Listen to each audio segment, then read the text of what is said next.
स्वाति लड़कियों की शादी की पहली रात ऑपरेशन थिएटर में लाकर कौन सा ऑपरेशन किया जाता था, जानकर आपके रोंगटे खड़े हो जाएंगे। मैं सर झुकाए बैठी थी। मेरे आसपास लड़कियां बेशुमार बैठी हुई थीं। कुछ तो मुझसे मजाक कर रही थी और कोई मुझसे मेरे खानदान के बारे में पूछ रही थी। दरअसल मेरा ताल्लुक मुल्तान से था। मैं सराइकी खानदान से ताल्लुक रखती हूँ, जबकि जहां मेरी शादी हुई थी ये पठानों का इलाका था। मैं सवात में ब्याह कर गई थी और ये सब लड़कियां मुझे बड़ी दिलचस्पी से देख रही थी। इनके यहाँ एक शहरी बहू आई थी, इसलिए ये बड़ी मुतासिर नजर आ रही थी। पर वहीं बैठे बैठे मेरे कानों में एक ऐसी बात पड़ी जिसने मेरे हवास पर बिजली गिरा दी। मैं तो सोच भी नहीं सकती थी कि यहाँ पर ऐसी रस्मों का आगाज किया गया है यहाँ, या फिर ऐसी रस्में भी कहीं पाई जाती हैं। लड़कियां मुझसे हंस हंस कर बातें करती और कहती कि तुम्हारी शामत आ रही है। मैं समझी कि शायद मेरे शोहर से मुलाकात के बारे में ये ऐसा कहती हैं, लेकिन फिर पता चला कि रात को दुल्हन को अस्पताल ले जाया जाता है। इस बात की मुझे समझ नहीं आई थी। लड़कियों ने तो सरसरी मजाक के अंदाज में मुझे ये बात कही थी कि रात को तुम्हें अस्पताल ले जाना पड़ेगा। मैंने सोचा कि शायद ये मजाक हो या फिर यहाँ की औरतें इसी तरह की बातें करती होंगी, लेकिन ऐसा ही हुआ था। मैं जब अपने कमरे में बैठी थी अकेले अपने शोहर का इंतजार कर रही थी कि कमरे का दरवाजा खुला और शोहर के बजाय मेरी सास कमरे में दाखिल हुई। मुझे देखते ही कहने लगी, माशाल्लाह कितनी खूबसूरत बेटी है मेरी। अल्लाह ना करे कि इससे मेरी नजर लगे। तुम्हारे तो बच्चे भी बहुत खूबसूरत होंगे, बल्कि तुम्हारी तरह मोटे मोटे और भूरी भूरी आंखों वाले होंगे।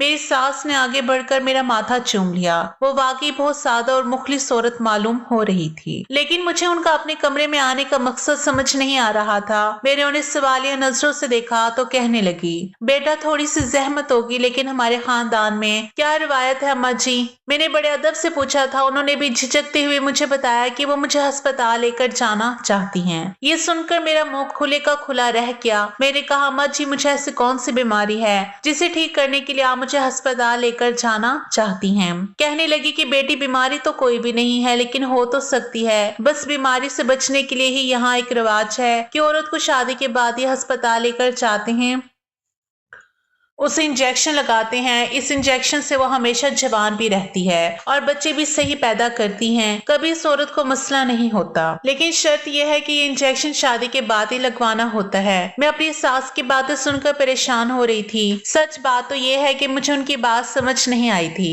कि आखिर इंजेक्शन लगवाने से होगा क्या। ये ताकत का इंजेक्शन था। ना मैं कमजोर थी ना मैं बूढ़ी थी, फिर आखिर मेरी सास ये बातें क्यों कर रही थी? तभी कमरे का दरवाजा खुला और ये एक औरत नमूदार हुई। उस औरत के बाल छोटे छोटे काटे हुए थे। बाकी पठानों औरतों की तरह उसने खुद को चादर में नहीं ढका हुआ था, बल्कि खुले सर घूम रही थी। उसके कपड़े भी ऐसे थे, देखकर लगता था जैसे वो बहुत मॉडर्न खानदान से ताल्लुक रखती हो। मुझे लगा था कि मेरी सास की कोई शहरी रिश्तेदार है, पर मेरी सास ने मुझे ये कहकर हैरान कर दिया कि ये उनकी सगी बहन है, यानी वो मेरे शोहर अजर खान की खाला है। जाहिर अदब का रिश्ता बनता था। मैंने उनको सलाम किया, पर वो अजीब लहजे में बोली। मुझसे कहने लगे, ए लड़की उठो जल्दी करो, हमें इस वक्त अस्पताल चलना होगा। मैंने उनकी तरफ देखकर भी यही सवाल किया, क्या मुझे अस्पताल क्यों लेकर जाना चाहती हैं? तुम्हें तुम्हारी सास ने कुछ सिखाया नहीं क्या? ये हमारे यहाँ की रस्म है, तुम्हें चलना ही पड़ेगा। मैं ये सुनकर परेशान हो गई। मैंने कहा, अच्छा मैं कपड़े तब्दील करके आती हूँ, तो फिर आपके साथ अस्पताल चलूंगी, लेकिन मुझे कोई बीमारी नहीं है। वो औरत फिर मुझ पर चिल्लाती हुई बोली, कपड़े तब्दील करने का वक्त नहीं, तुम यही जोड़ा पहन कर चलोगी। अच्छा ठीक है, मैं थोड़ा मुंह धोकर आती हूँ। नहीं, मुंह भी नहीं धोना, इसी तरह हमारे साथ चलो, बस जैसे अभी उठी हुई हो बिल्कुल इसी तरह, कुछ भी तब्दील नहीं करना। वो औरत बड़ी ही तल्ख लहजे में बात कर रही थी। मुझे उनका यूं बात करना अच्छा तो नहीं लगा, लेकिन मैं क्या करती। वो मेरी सास की बहन थी, सो मैं उठकर खड़ी हो गई और उनके साथ ही चल पड़ी। पर मुझे ये समझ नहीं आ रहा था कि आखिर ऐसा कौन सा इलाज है शादी के बाद ही करवाया जाना है। ना मेरे टेस्ट हुए हैं, ना मुझे चेकअप किया गया। उन्हें कैसे पता चल गया कि मैं बीमार हूँ? मुझ में तो कोई बीमारी नहीं थी।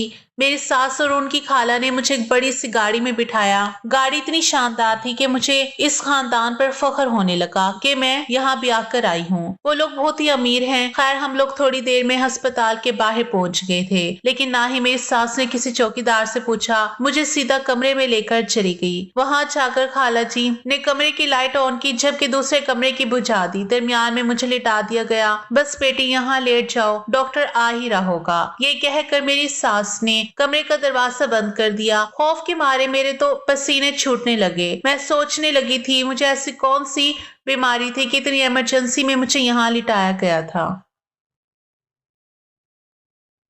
मेरी सास थोड़ी देर के बाद कॉफी लेकर आ गई। लो बेटा ये कॉफी लो, इससे तुम्हें आराम आएगा। अम्मा मैं कॉफी नहीं पीऊंगी, मेरा बिल्कुल दिल नहीं है। अरे कैसे नहीं पियोगी? ये कॉफी नहीं पियोगी तो तुम्हारा अल्ट्रासाउंड कैसे होगा? मेरी सास के साथ ही खड़ी उनकी बहन ने ये बात कही थी। जी तो अल्ट्रासाउंड के लिए कॉफी पीने की क्या जरूरत पड़ गई, मैं पानी पी लेती हूँ। उसने गुस्से से कहा, मैं जो कह रही हूँ तुम्हें वही करना पड़ेगा। कॉफी पीना वरना बहुत बुरा होगा। कॉफी पीने से तुम्हें पेशाब जल्दी आएगा और अल्ट्रासाउंड भी हो जाएगा। मेरी सास की बहन जिसका नाम खान सादी था, उन्होंने तकरीबन मुझ पर चिल्लाते हुए कहा, तो मैंने फटाफट वो कॉफी का कप पी लिया, लेकिन मुंह लगाते ही मुझे कड़वा सा महसूस हुआ। जब भी मैंने अपने पर्स से आधी कॉफी डब्बी में डाली, मुझे मालूम था कि अब वो सारी कॉफी मुझे पीना नहीं पड़ेगी, तो इसका कोई असर भी नहीं होगा। बस वो जो हल्का सा कॉफी मैंने पिया था, उसकी वजह से मेरे चेहरे पर अजीब सी जलन होने लगी। और मेरी सास तो वहां से पहले ही जा चुकी थी। अब उनकी बहन वहां पर मौजूद थी, जो कि किसी सूरत भी मुझे कोई डॉक्टर मालूम नहीं हो रही थी। फिर कमरे में मुकम्मल अंधेरा छा गया। मुझे अपनी गर्दन पर किसी का लम्स महसूस हुआ। मैं नहीं जानती थी कि वो क्या था। काफी देर यही अमल दोहराया जाता रहा, लेकिन मैं समझ नहीं पाई थी कि ये है क्या। बस मुझे थोड़ा थोड़ा शक था कि मेरे साथ क्या हुआ है, मुझे बेहोश करने की कोशिश क्यों की गई है। फिर मुझे आंखों पर पानी के छींटे मारकर होश में लाया गया। मेरे सामने देखा तो मेरा शोहर और मेरी सास अम्मा खड़ी थी। शुक्र है बेटी कि तुम्हारा इलाज हो गया, अब तुम घर चलो। तुम्हारे साथ मेरा बेटा बहुत सारी बातें करना चाहता है। उसने तुम्हें सारी दुनिया से लड़कर हासिल किया है, इसका भी तो हक है ना तुम पर। मेरी सास बड़ी ही मासूम औरत थी। जब कि उनकी बहन वहां से जा चुकी थी, आंटी ने मुझे इस कमरे में लिटाकर क्या इलाज किया था, मैं इस तौर पर बेखबर थी। लेकिन मेरे दिल में हैरत जरूर थी। कुछ कुछ मनासिर मेरे जहन में महफूज हो गए थे। मैंने दिल में सोच लिया था कि मैं इस रस्म के बारे में जरूर जानूंगी, क्योंकि ना ही मेरा अल्ट्रासाउंड किया गया था, ना ही मुझे कोई रिपोर्ट दी गई, ना कोई कागजात थे, ना मुझे दवा दी गई, ना मेरे जिस्म पर टांके का कोई निशान था। फिर आखिर ऐसा कौन सा ऑपरेशन हुआ जिसके बारे में मुझे पता ही नहीं चला। मैं घर आ गई। मैंने अपने शोहर से इस बात का जिक्र किया और पूछा ये क्या था, कौन सा इलाज था, किस चीज का इलाज था। कहने लगे कि देखो जुनैरा, मैं तो सिर्फ इतना जानता हूँ, इससे औरतों की सेहत पर अच्छा असर पड़ता है। तो तभी अम्मा लोग ये रस्म हमेशा करवाते हैं, क्योंकि इसी से तो सभी औरतों की जिंदगी में सुकून आता है। और तुम्हें पता है कि हमारे इलाके में कोई लेडी डॉक्टर है नहीं। अब जो अम्मा की बहन है वो डॉक्टर है, तो उनकी बात मानने से हमें अगर फायदा होता है तो उनकी बात हमें मान लेनी चाहिए। ये बात सुनकर मैं बड़ी हैरान हुई थी।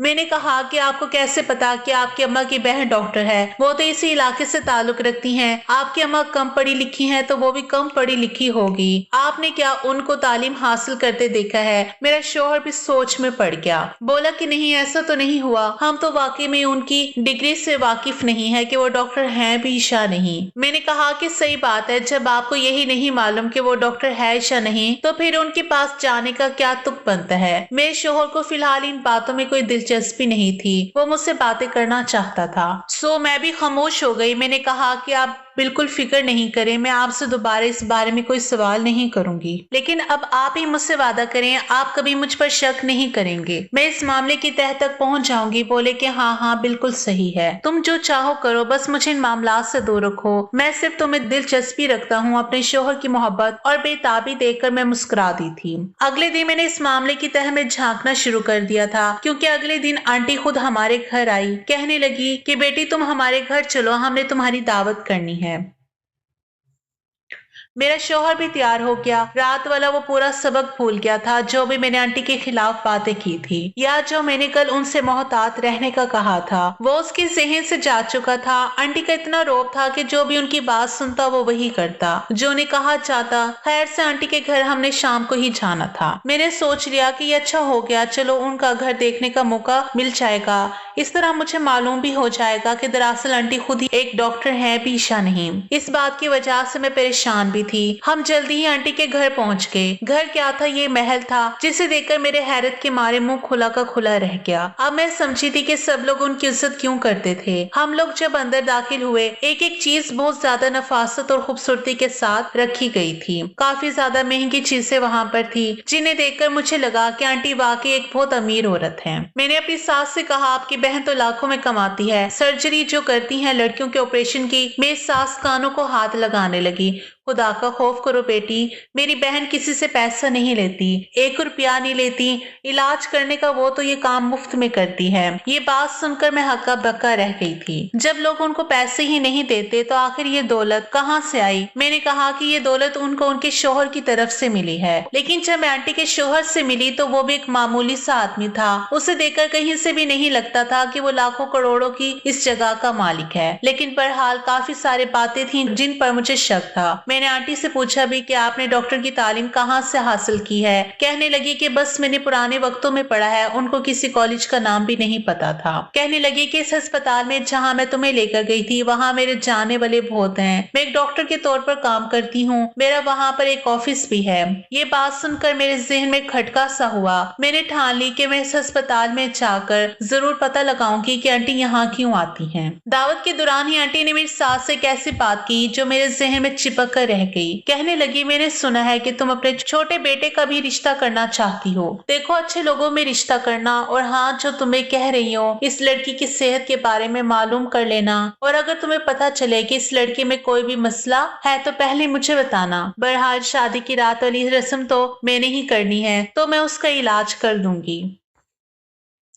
मेरी सास ने सादत मंदी से, जैसे वो जानती हो कि इलाके की सबसे बड़ी डॉक्टर आंटी है, मुझे इन बातों पर यकीन नहीं था। 2 बातें मुझे मालूम पड़ चुकी थी। एक तो मुझे अस्पताल से इस बात का सुराग मिल सकता है, दूसरा मेरी देवरानी के आने पर इस रस्म में शामिल होने पर भी मुझे कुछ ना कुछ इल्म जरूर हो जाएगा। अगले ही दिन मैं अस्पताल पहुंच गई। वहां जाकर मैंने उस कमरे के मुतालिक पूछा। ढूंढा तो पता चला कि ये कमरा आंटी ने अस्पताल वालों से 50,000 रुपया महीना लिया हुआ है। ये बात बड़ी हैरान कर देने वाली थी कि 50,000 रुपए किराए एक कमरे का वो क्यों देती हैं। आखिर ये कमरा लेने का मकसद क्या है। बाकियों से मैंने पूछा तो पता चला कि आंटी का तो डॉक्टर ही से दूर दूर तक कोई ताल्लुक नहीं है। उन्होंने बस ये अस्पताल अपने कमरे के लिए रखा हुआ है। इस कमरे का वो महीना किराया देती है। यहाँ पर उन्होंने छोटे मोटे बिस्तर और इस तरह की चीजें रखी थी जिनको देखकर लगता था कि ये वाकई अस्पताल की शक्ल पेश कर रहा है। मैं वो कमरा देखकर वापस आ गई। बदकिस्मती से मैं सिर्फ खिड़की से ही देख सकती थी क्योंकि कमरे को ताला लगा हुआ था और बाहर शीशे की खिड़कियां थी। इस बात ने मुझे हैरान भी किया था और परेशान भी। मैंने एक औरत से बात की तो उसने बताया कि यहाँ पर शादी की पहली रात लड़कियों को लाया जाता है। खानजादी साहिबा उन लड़कियों को अपने कमरे में लिटा कर रखती हैं, घंटे बाद वापस ले जाती हैं। अब तो उनकी शोहरत फैलती जा रही है। महीने में वो 3-4 बार ये काम करती हैं और अब मोहल्ले में भी उनको जानने पहचानने लगे हैं। कुछ लेडी डॉक्टर्स भी उनसे बातचीत करती रहती हैं। मैं ये सारी बातें सुनकर हैरान हुई थी। जब आंटी का डॉक्टरी से कोई ताल्लुक नहीं तो उन्होंने मेरे साथ ऐसा क्या किया था। वो ये सब मनासे मेरे जहन में चलने लगे। मैंने सोच लिया था कि मुझे क्या करना है। मैं घर आई तो मेरी सास अपनी छोटी बहू के बारे में बातें कर रही थी।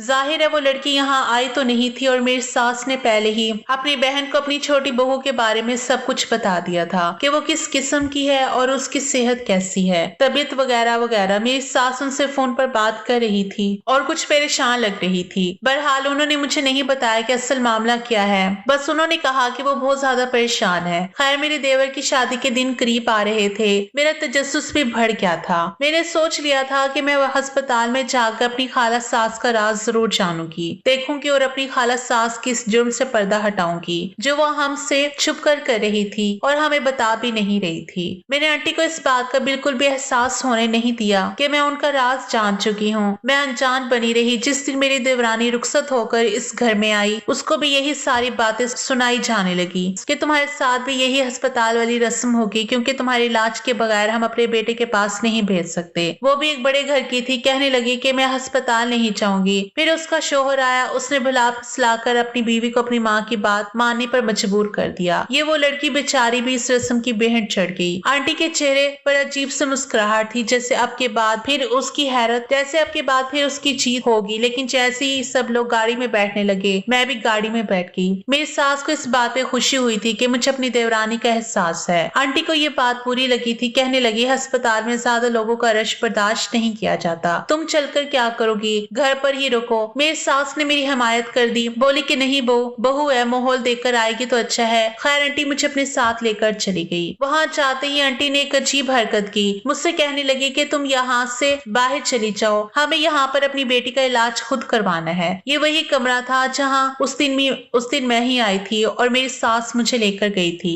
पर मेरी सास को बाहर भेज दिया गया था। मैंने नर्स को अच्छी खासी रकम दी। कहा कि तुम मुझे एक यूनिफॉर्म ला कर दो। मैं तो तुम्हारे जैसा लिबास पहनकर इस कमरे की कार्रवाई देखना चाहती हूँ। तुम लोगों को तो यहाँ आना जाना भी मना है। नर्स 20,000 रुपए लेकर आसानी से ये काम करने पर राजी हो गई। मैं जल्दी से उसका यूनिफॉर्म पहनकर अंदर आई। उस कमरे में मौजूद एक पर्दे के पीछे छुप गई। मैंने देखा आंटी लड़की को बेहोश करने के बाद उसके साथ जो कर रही थी वो होश उड़ा देने वाला था। अब मैं समझी थी कि आंटी इतनी अमीर क्यों थी। उसके घर में कीमती सोफे और फर्नीचर कहाँ से आया था? ऐसा काम जिसका इंसान ख्वाब में भी नहीं सोच सकता। उनके पास एक लड़की खड़ी थी जो कि दुल्हन को पहनाए जाने वाले जेवरात उतारकर उसे नकली जेवर चढ़ा रही थी। करते करते उन्होंने बिल्कुल वैसे ही दूसरा जेवर दुल्हन को पहना दिया। ऐसा लग रहा था जैसे दुल्हन के साथ कुछ भी नहीं हुआ, लेकिन वो तो लुट चुकी थी। उसका कीमती खजाना उससे छीन लिया गया था। ये बात ना ही मेरी सास को पता थी, ना गाँव में कानो कान किसी को इस धंधे की खबर हो सकी। आधे घंटे में उनका ऑपरेशन मुकम्मल हो गया। ये मेरी देवरानी बेचारी को होश में लाकर बाहर खड़ा कर दिया गया।